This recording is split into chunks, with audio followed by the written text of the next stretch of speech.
Opa, tudo certo por aí? Antes da gente mergulhar de cabeça no tema de hoje, aquele pedido rápido que ajuda demais o nosso trabalho a continuar. Já clica no like, começa a seguir o canal e compartilha este conteúdo. É super rápido e dá uma força imensa pra gente. Bom, vamos lá, direto ao ponto. A pergunta de hoje é daquelas que tira o sono de muita gente que investe ou pensa em investir no Brasil.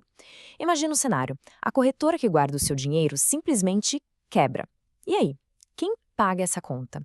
A B3, a nossa bolsa de valores, tem alguma obrigação de indenizar?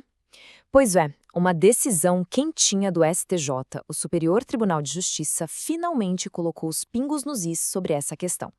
Para a gente entender de verdade o que o STJ decidiu, a gente precisa conhecer a história por trás desse processo todo. Tudo começa, como em muitos casos, com um investidor e um prejuízo financeiro bem grande.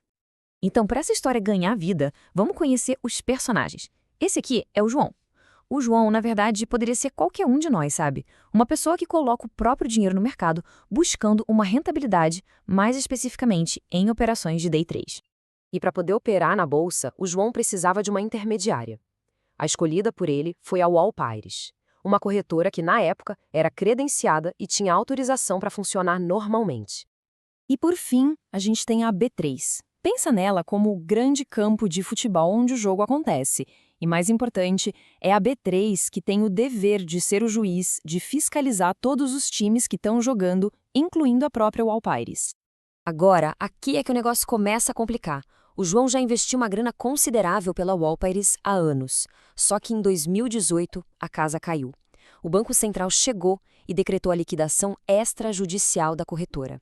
O motivo? Uma grave situação patrimonial. O resultado para quem era cliente foi simplesmente devastador. Todo o dinheiro que o João e outros investidores tinham lá, como garantia para as operações, virou fumaça. Ficou inacessível. Foi uma perda total. E com a perda de todo o investimento, a pergunta que não queria calar era: afinal, de quem é a culpa? Foi exatamente aí que a briga judicial começou para valer. Diante desse prejuízo enorme, o João tomou uma decisão bem estratégica. Em vez de ir atrás da corretora, que já estava em processo de liquidação, ele mirou mais alto.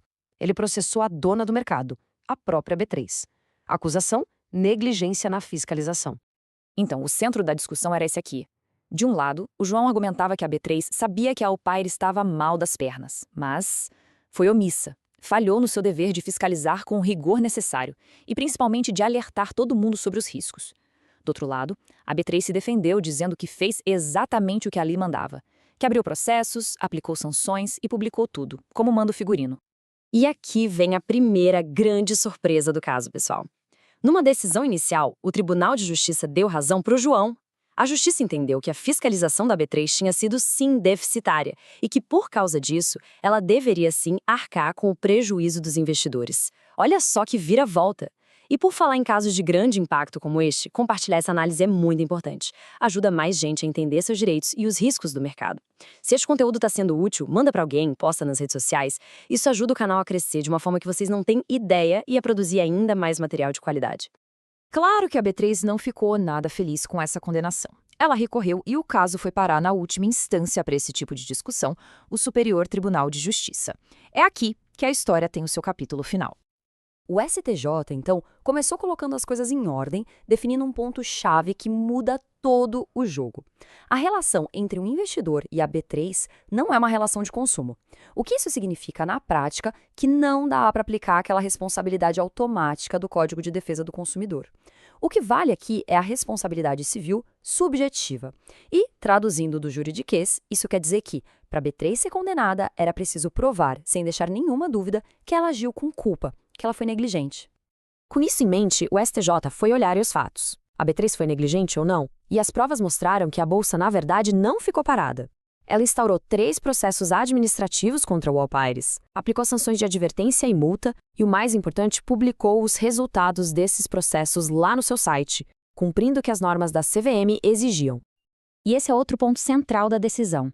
O STJ entendeu que a B3 tem uma certa margem de manobra, uma discricionariedade técnica para decidir qual sanção aplicar. Não existe uma regra que diz, se a corretora deu um problema, tem que suspender na hora. A B3 usou seu critério técnico e aplicou as punições que achou que eram as corretas para aquele momento. Com base nessa análise toda, bem detalhada da lei e dos fatos do processo, o STJ chegou a uma conclusão final que virou completamente o jogo. O veredito foi esse aí, preto no branco. O Superior Tribunal de Justiça reverteu a decisão anterior e isentou a B3 de qualquer responsabilidade pelo prejuízo do investidor. A frase que resume o julgamento todo é esta aqui. Basicamente, o STJ concluiu que, como a B3 provou que fiscalizou, que processou, que puniu e que divulgou, ela fez o dever de casa dela. Sem a prova de negligência, não existe ato ilícito, e sem ato ilícito, não existe o dever de indenizar. Simples assim. Então, o que a gente tira de lição de toda essa história? Primeiro, a B3 fiscaliza o sistema, mas ela não é uma seguradora. Ela não garante o dinheiro de ninguém se uma corretora quebrar. Segundo, a responsabilidade da bolsa não é automática. A culpa precisa ser provada. E, talvez o mais importante, escolher uma corretora sólida, pesquisar sobre ela, é parte fundamental do dever de casa de quem investe. Isso tudo nos deixa com uma pergunta no ar para a gente pensar. A decisão do STJ, tecnicamente, está corretíssima dentro da lei que a gente tem hoje. Mas, será que o nível de proteção para o investidor pessoa física aqui no Brasil é o ideal? Fica aí a reflexão. Pessoal, muito obrigado por terem acompanhado essa análise até o fim. Para mais conteúdos em áudio e discussões aprofundadas como esta, não deixem de seguir o Direito Cash lá no Spotify. E por favor, não se esqueçam, deixar o like é muito, mas muito importante mesmo para a gente. Ajuda a plataforma a entender que o conteúdo é relevante e a mostrar para mais pessoas. E para quem curte mais o formato em vídeo, todo o nosso material também está disponível no Direito Cash, tanto no YouTube quanto no TikTok. A gente se vê na próxima.